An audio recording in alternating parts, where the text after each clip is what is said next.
әз генә. Хан кызы образын уйнаучы Гүзәл Галиуллина Кәрим Тинчурин театр актрисасы. Осталыгын төшерү вакытында тулайым ачып бирде.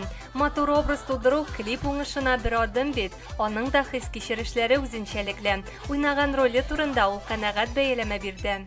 Әлеге клипта мин зур дәүләтнең патшасының бердән-бер яраткан кызын уйныйм.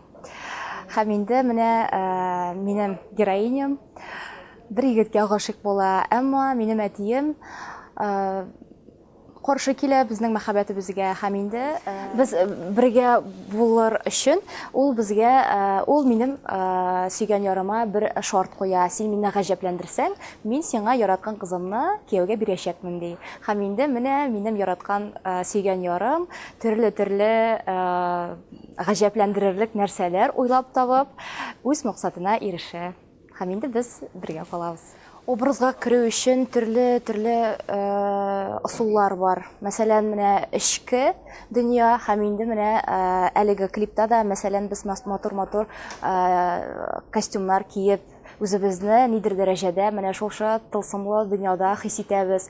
Һәм инде менә бу атмосферада үз итә. Шуңа күрә менә эчке дөньяга килсәң инде, мәсәлән, мин патша кызын уйнар өчен, әлбәттә үземне шундый бер кыз итеп хис итәргә тиеш. Шундый матур дөньяда яшәүче, үз дәрәҗәсен белеп, тәрбия алган, укыган, шундый кыз булырга тиеш. Эчтәлеккә